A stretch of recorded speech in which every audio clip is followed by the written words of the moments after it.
Então, boa noite a todos. Estão me ouvindo? Está funcionando? Ok. Bom, então, o tema de hoje é sobre os infortúnios ocultos. E a primeira pergunta que a gente faz, então, é o que seria um infortúnio, né? Para a gente poder dar sequência na apresentação. Então, infortúnio vem da palavra fortuna, né? Está associada à palavra fortuna. E aí nós vamos encontrar, né, as duas palavras contrárias, que é afortunado e infortunado. Então, a pessoa que é afortunada é aquela que, bom, a gente faz a ideia, né, de fortuna como sendo algo totalmente material, mas na verdade a fortuna ela pode ter também natureza que vai além da matéria. É uma pessoa afortunada de valores espirituais, então é uma pessoa que tem uma fortuna. E a pessoa infortunada é aquela que enfrenta diversos tipos de problemas, né? Que enfrenta dificuldades. Então, infortúnio seria o contrário, é uma má fortuna, é uma adversidade, é uma desdita, é uma infelicidade. Bom, e o título do capítulo, que está lá no Evangelho segundo o Espiritismo,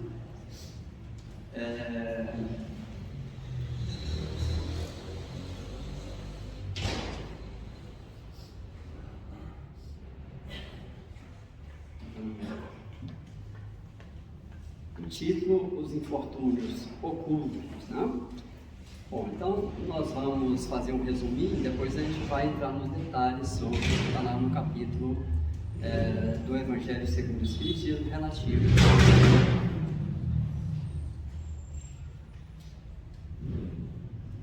Bom, então nós encontramos os infortúnios que são publicados, que são divulgados, né, como nós assistimos recentemente no Rio Grande do Sul, né, um grande infortúnio para toda a coletividade.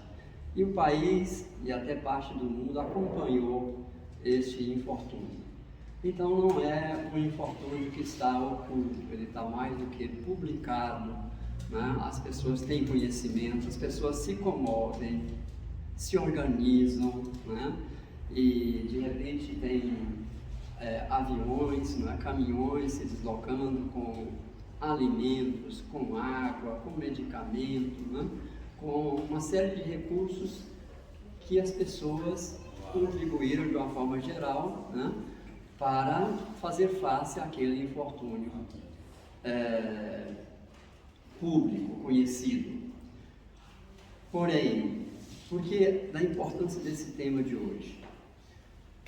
É porque esses infortúnios públicos, né, como que está acontecendo agora entre a Ucrânia e a Rússia, lá também no Oriente Médio, né? São infortúnios localizados, mas que se a gente for olhar a soma dos infortúnios ocultos e comparar com esses infortúnios publicados, nós vamos encontrar que os infortúnios ocultos,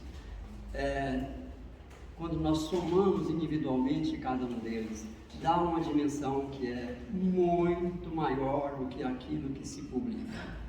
Daí a importância do tema, né, desses infortúnios ocultos. Bom, tem uma mensagem lá no Evangelho que vem esclarecer esse tema. Na verdade é um esclarecimento bastante poético que Kardec colocou no Evangelho.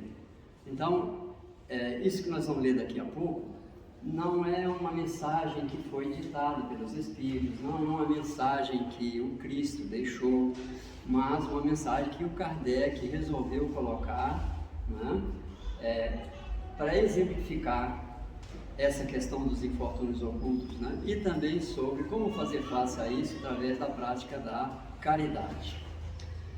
Então, Kardec, ele descreve uma situação de uma senhora muito afortunada, tanto do ponto de vista material e principalmente do ponto de vista espiritual, que uma vez por semana ela pegava a sua carruagem e se deslocava para fazer atendimento a pessoas ou a famílias necessitadas.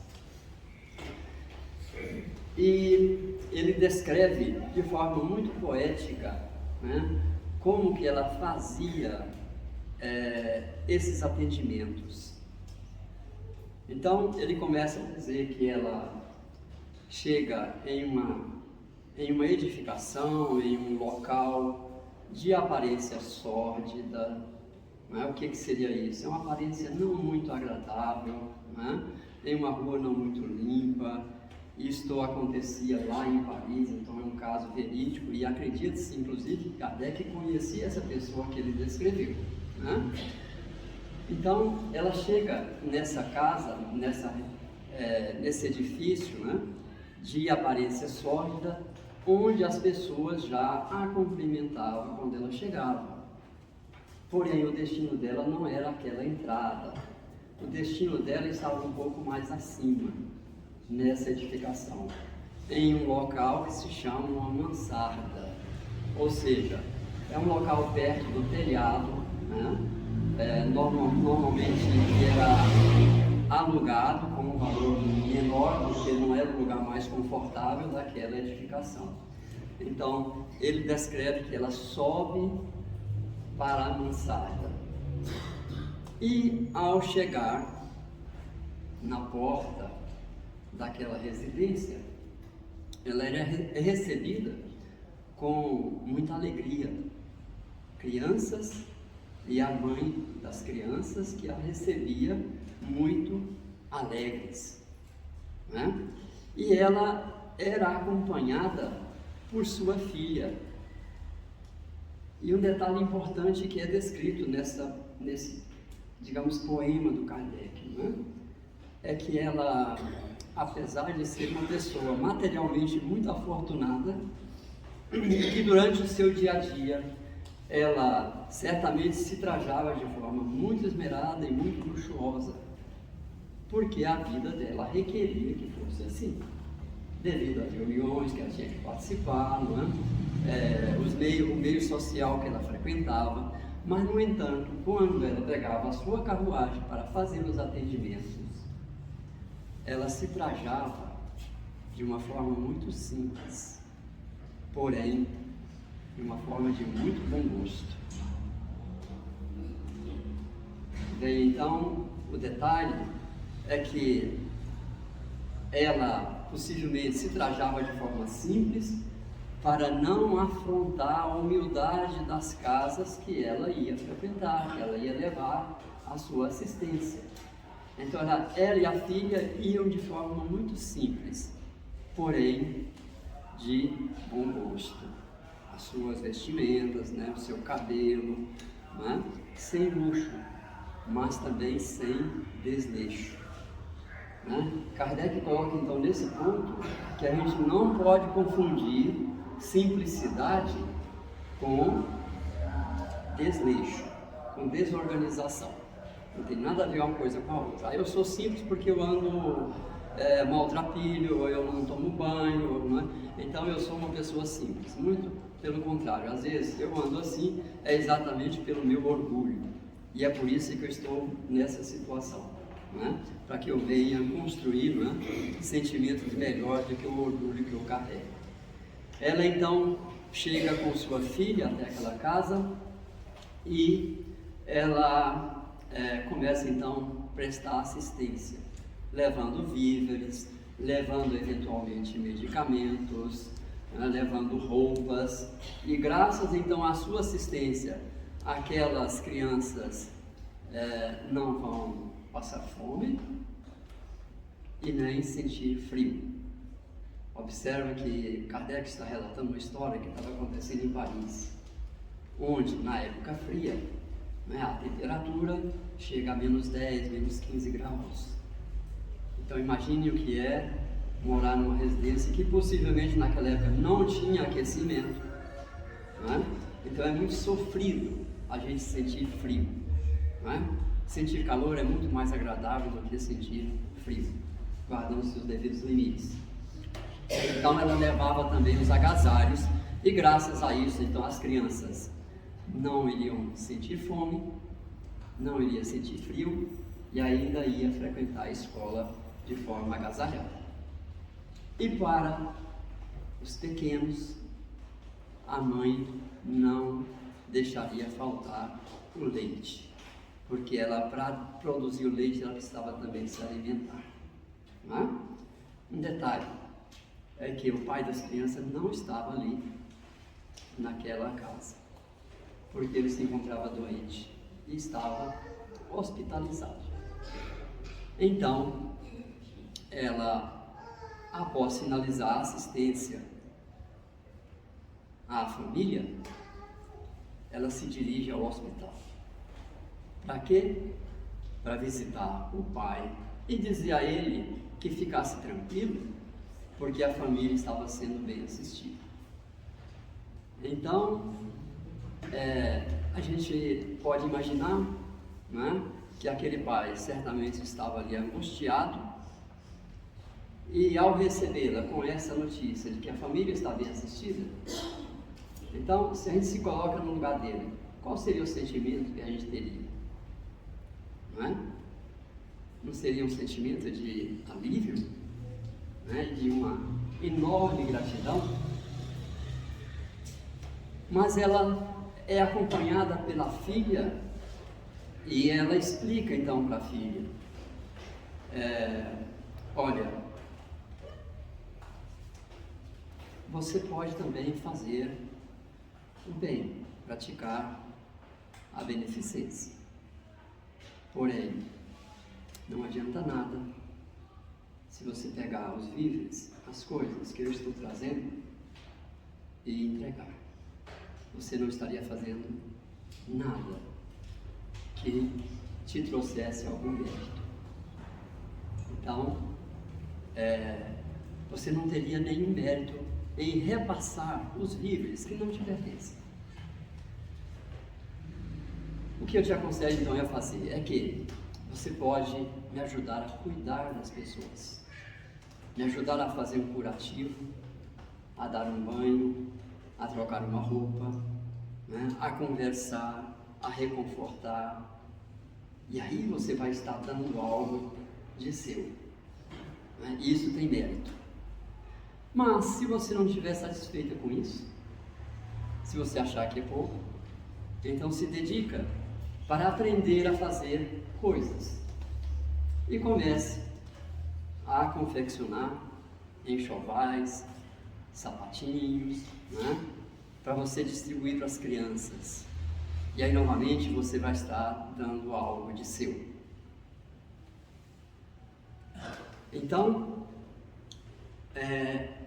descreve-se também que enquanto ela estava atendendo a família, o chofer da carruagem estava aguardando por ela. E aquela carruagem estava cheia, abarrotada de coisas, alimentos, medicamentos, roupas, agasalhos, que seguramente ela ia seguir o seu dia, a sua manhã, a continuar a dar assistência a outras famílias. E ao final da manhã, então, ela diz para si mesma: comecei bem o meu dia. Então, se a gente pensar bem nessa mensagem, nós vamos ver que ela é de uma beleza tão grande que às vezes a gente lê passando por cima, né? Lê de forma sem reflexão. Então,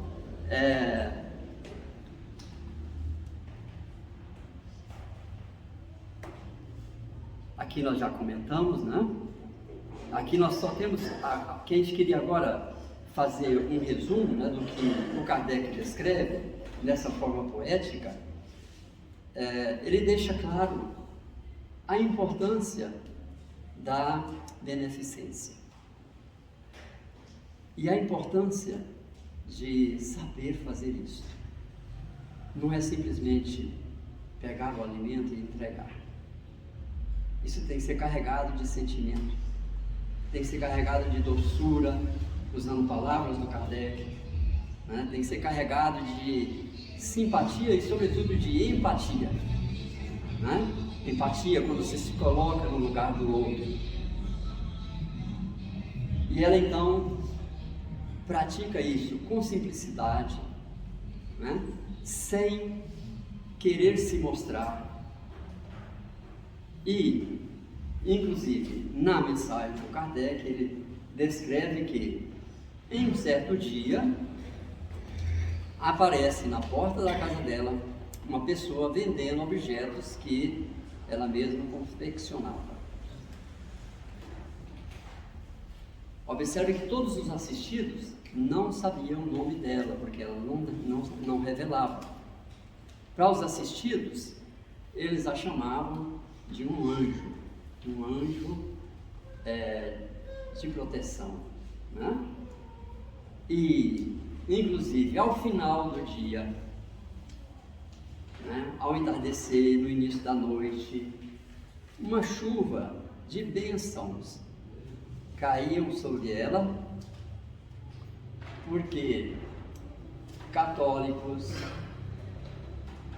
budistas, ateus rogavam de alguma forma a Deus as bênçãos para ela. E Kardec então pergunta, né, seria ela espírita? Ele faz a pergunta porque ele já estava com o livro dos Espíritos escrito, o Espiritismo já estava aí, então já podia falar de uma pessoa espírita. E ele pergunta, seria ela espírita? E ele mesmo responde, que importa? Né? Que importa? Inclusive surge a pergunta, por que os espíritas citam tanto outras entidades, né? Como Francisco de Assis, que era católico, né? Como Gandhi, como Buda, cita-se no Espiritismo, né? Cita Martim Lutero, que era protestante, porque não importa qual é a crença, não importa qual é a convicção de cada um, o que importa? É o que se faz, né? É isso que importa. Então, fica o resumo, né, do que ela praticava na forma de beneficência. E aí cabe a pergunta, mas como nós vamos identificar os infortúnios ocultos? Né? Se estão ocultos, precisam ser descobertos. Como é que a gente vai identificar? Também é uma arte identificar onde isso está acontecendo. Mas a gente não precisa sair andando pelas ruas procurando. Isso vem bater nas nossas portas, né? Aqui na casa, por exemplo, né, o tempo inteiro existe a oportunidade, né, da gente descobrir esses infortúnios ocultos. Só para dar um exemplo, vocês devem lembrar de um evento que aconteceu, eu acredito que no Rio de Janeiro, há muito tempo, quando dois jovens muito desequilibrados e já com as suas emoções todas alteradas, né, pela droga, eles prenderam um outro jovem na porta, né, e saiu arrastando num carro aquele jovem, que foi levado à morte, né, sendo arrastados. E os jornais publicam aquilo, né, de uma forma, via de regra, exacerbada, né, para ter audiência. E se comentou muito sobre isso. E o maior foco foi sobre os dois jovens que cometeu essa atrocidade.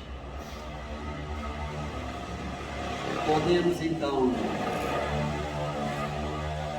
podemos então identificar o grande infortúnio que possivelmente as mães desses jovens infratores estavam sentindo, né?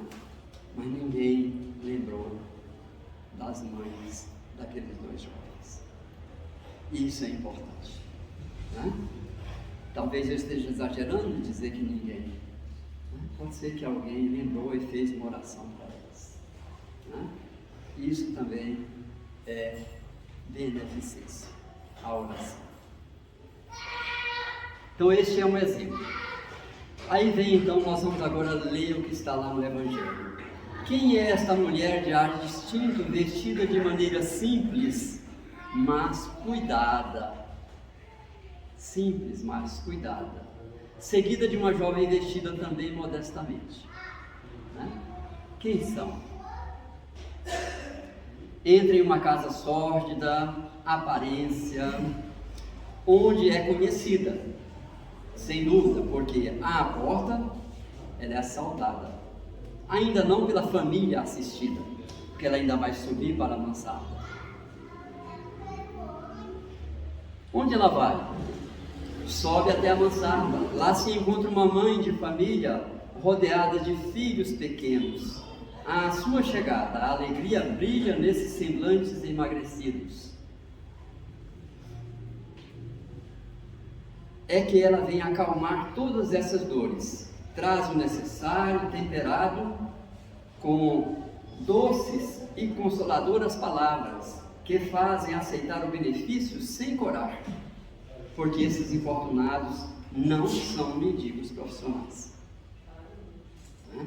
Então ela tem o jeito de levar aquilo, e aí vem uma arte, né? Diz que a gente pode ser muito feliz quando a gente faz a beneficência, de tal forma que aquele que recebe tem a sensação de que é a gente que está recebendo. Porque na verdade é isso que está acontecendo. Mas muitas vezes a gente não tem a capacidade de transmitir esta noção. Que aquele que recebe, no fundo, quem está recebendo mais é quem está doando.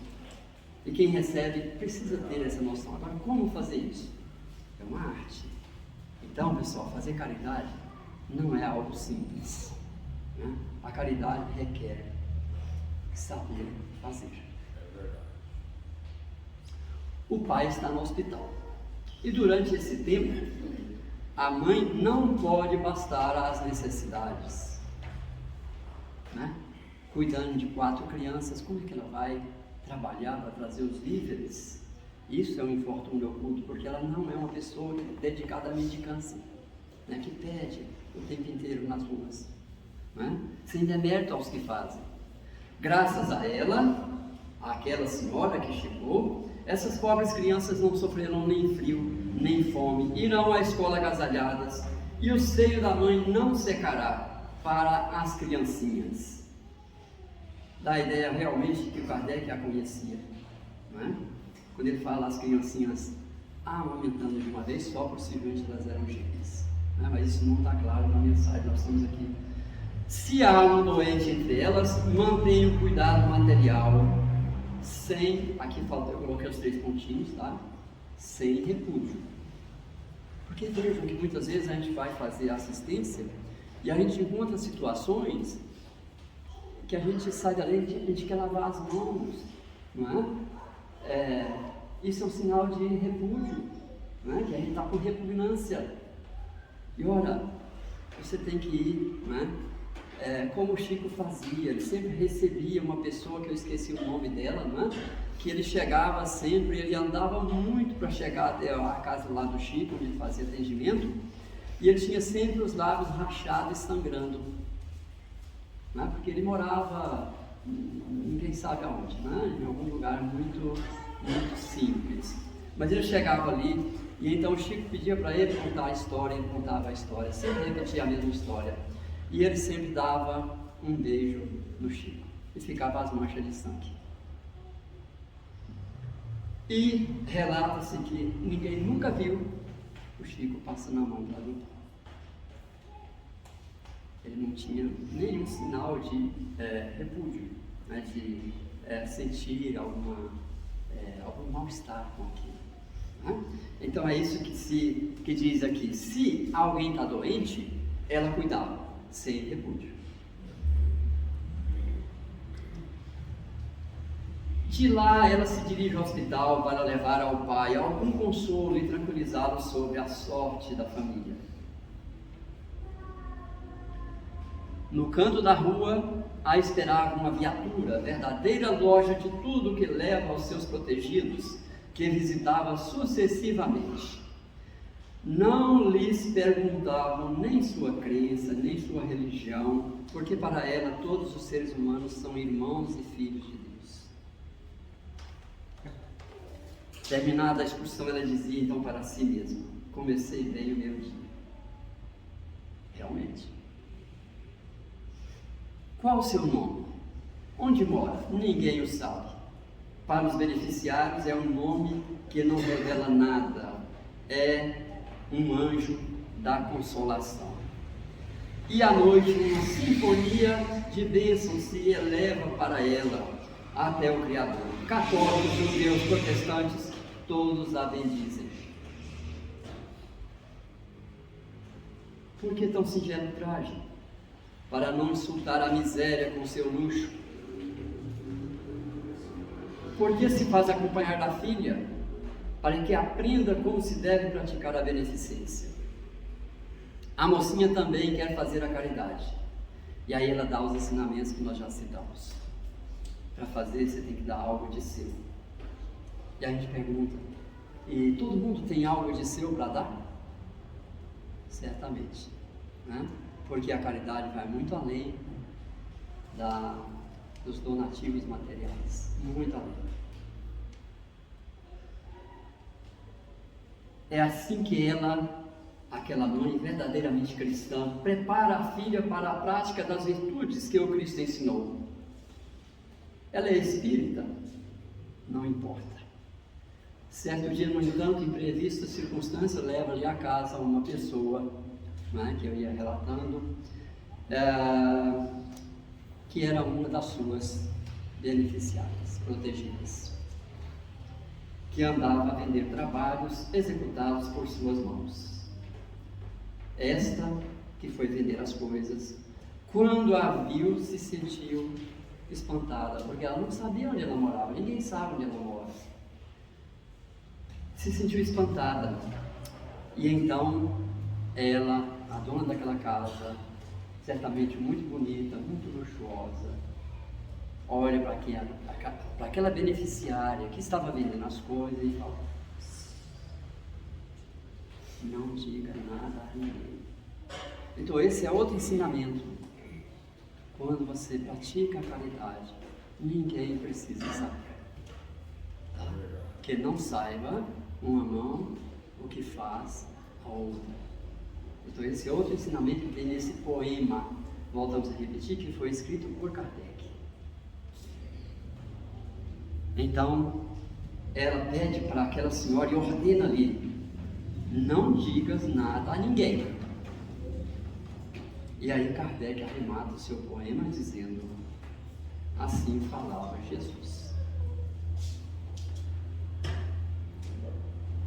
A caridade nas grandes tragédias, comoção coletiva, grande visibilidade da solidariedade, fomenta a esperança, há colaboradores e também aproveitadores, faz parte do processo, né? É um aprendizado. A verdadeira caridade requer humildade, ausência de preconceito, né? Quando o Chico era beijado por aqueles lábios sangrando, mas não tinha nenhum preconceito. Doa com respeito e consideração. Busca um jeito de fazer com que o beneficiário sinta como se fosse ele o beneficiador. Busca um jeito, né? Se a gente está ligado à espiritualidade, a gente acaba recebendo ali algumas intuições. Dá de si mesmo. Todo mundo tem o que dar?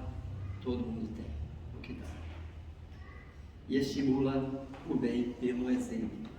Esse é um resuminho do poema de Kardec. Os infortúnios ocultos encontram-se em todos os seres humanos, sem qualquer exceção. Quem de nós não guarda lá no íntimo, né? A alguma coisa que está nos incomodando, né? Num dia, no outro dia, às vezes ele está bem, no outro você já não está muito bem, e você guarda aquilo.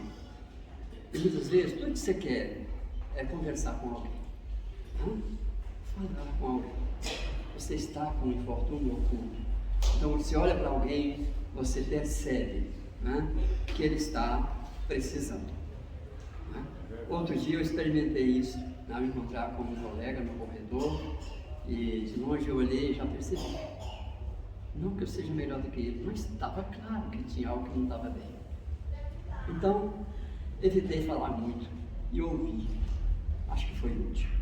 Né? Então, isso é um infortúnio oculto. E a maior parte dos infortúnios ocultos estão nessa qualidade, né? Nessa forma. A humanidade de Jesus está muito bem delineada na parábola do bom samaritano. Exemplo máximo de solidariedade e de elevação de sentimentos de caridade. Aquele que estava deitado lá, né, após ser atacado, ele estava guardando seus infortúnios ocultos. E o bom samaritano então vem, né, atendê-lo. Mas não vamos agora entrar nesse tema, porque isso é motivo, né, de toda uma apresentação. Agora, qual o verdadeiro sentido da palavra caridade? Nós falamos o tempo inteiro na caridade, mas essa pergunta foi feita por Kardec e ele não queria uma resposta qualquer, ele queria uma resposta grande, porque ele fez uma pergunta grande. Ele não falou da caridade de qualquer forma, ele falou da caridade como Jesus entendia. Imagina a percepção do Cristo sobre a caridade, né? Tenta imaginar. E o que foi respondido? Lembrando que toda a codificação foi dirigida pelo próprio Jesus. E ele diz, olha, benevolência para com todos, indulgência para as imperfeições dos outros e perdão das ofensas. E aí vem o lema do Espiritismo: fora da caridade não há salvação.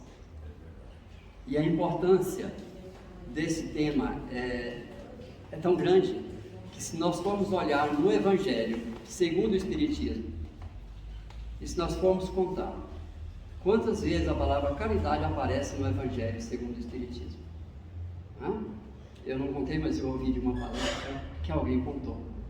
E ele encontrou quase 300 vezes, né, no Evangelho. Quase 300 vezes. 290 vezes a palavra caridade aparece no Evangelho segundo o Espiritismo. Então, é algo de extrema importância, né, a prática da caridade. Mas como nós podemos clarear um pouco o que é isso, né? Como que é a caridade? E aí vem um pouco de aspecto filosófico, né? Como a gente deve entender a caridade? Primeiro, a caridade ela tem que ser praticada em tudo que fizermos. A caridade não é só a doação material. A caridade tem que ser praticada em tudo que fizermos. E aí vem uma base filosófica muito importante, que a gente pode resumir tudo que a gente pode fazer em relação a tudo que nos envolve: relacionamento ser humano com ser humano, relacionamento com a natureza, relacionamento com os animais, né? Tudo que a gente pode fazer pode ser classificado em 3 formas, em 3 formas de agir. São 3 essas formas, apenas 3. Né? Nós relacionamos com tudo que está ao nosso redor quando nós pensamos, quando nós sentimos e quando nós agimos. Essas são as 3 faculdades que nós utilizamos para tudo que fazemos em termos de relacionamento com o que está ao nosso redor. É o pensar, é o sentir e é o agir.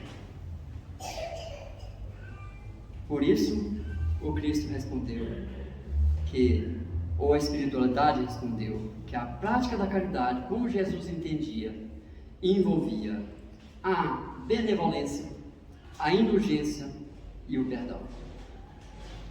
E a regra é o seguinte: quando a gente usa essas três faculdades, pensar, sentir e agir, sempre que nós pensamos, nós temos que pensar com indulgência. Né? Você sofreu um atentado em algum lugar, né?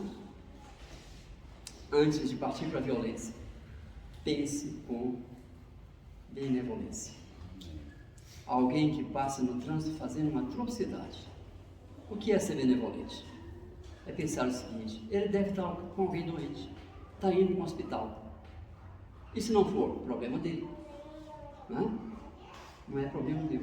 Eu pensei o melhor possível, né? Deve ter um motivo para ele estar fazendo isso. Isso é pensar com benevolência.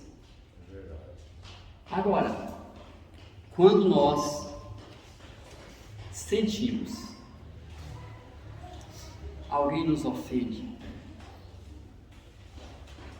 o que vem de imediato? O sentimento. Você sente aquela ofensa, seja ela verbal, seja ela material, né? Alguém que com um sapato de salto alto pisando no seu pé dentro do ombro, você já está, né, um pouco estressado, aí vem o sentimento, aí você pode ficar muito bravo, empurrar, né, e começar toda uma problemática.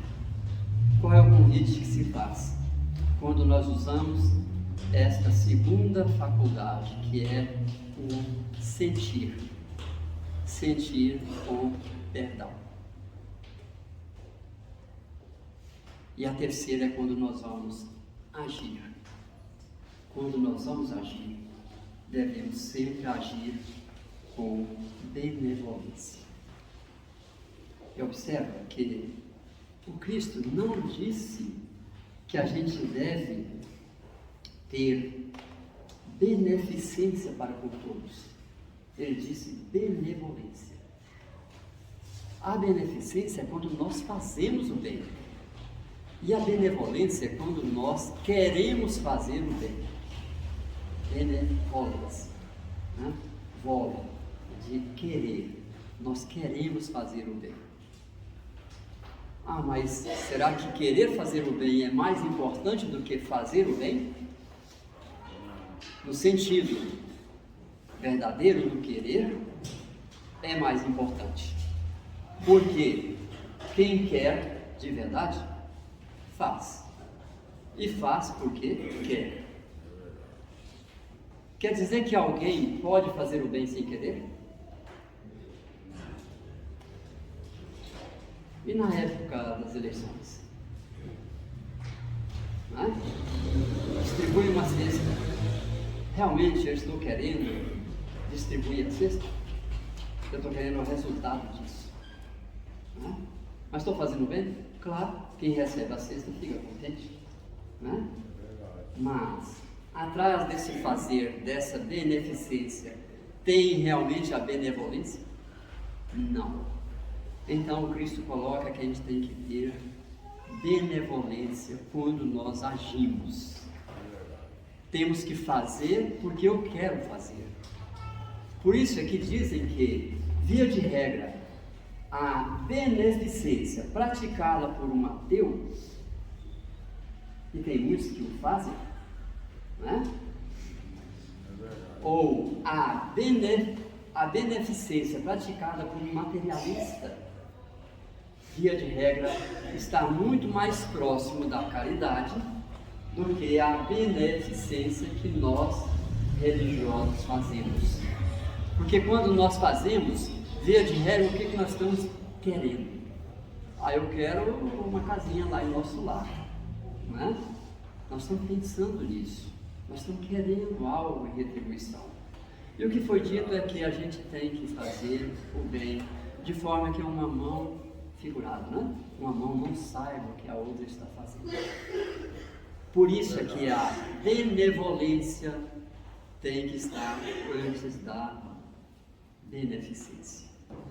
Mas será que nós já conseguimos praticar realmente a caridade? Muito raramente nós realmente praticamos a caridade. Mas a gente não faz tanta coisa boa? Fazemos já muita coisa boa, mas via de regra, uma mão está sabendo o que a outra está fazendo.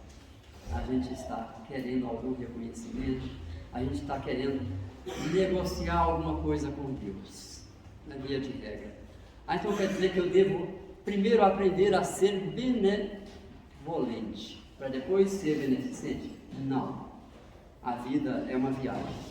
Nós temos que aprender fazendo. E o primeiro passo é a beneficência, é fazer o bem, mesmo que eu ainda faça sem querer, né? Depois eu vou andando e daqui a pouco nós estamos fazendo o bem porque simplesmente eu quero fazer o bem.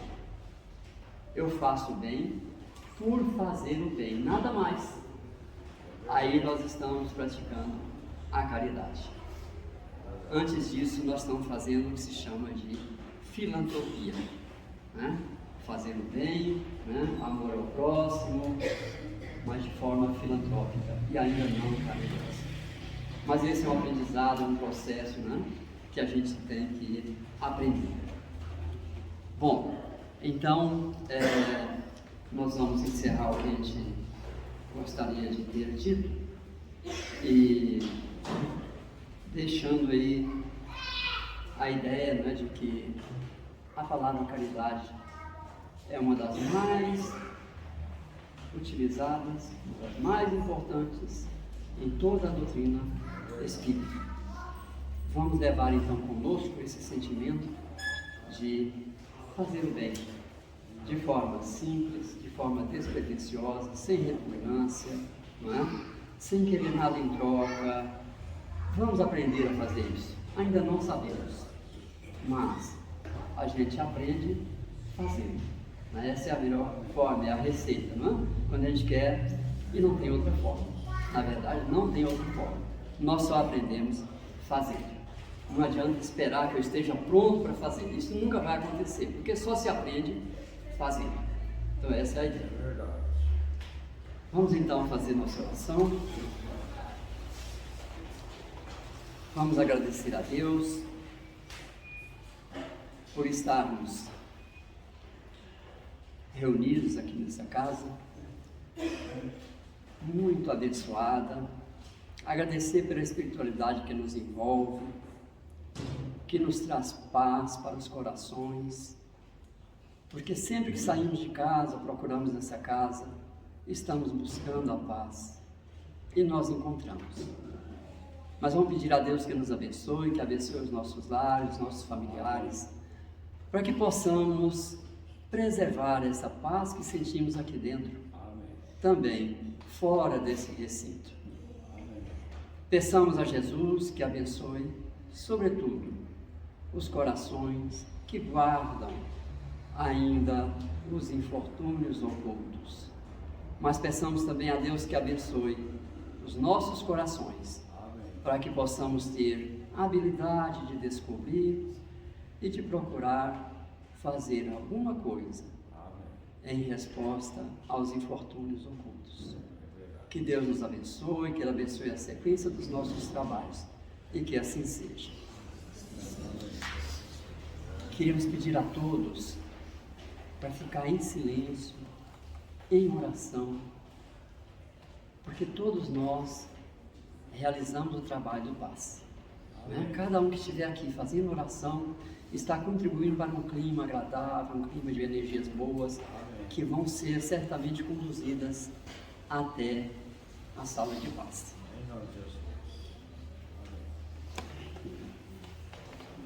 Amém.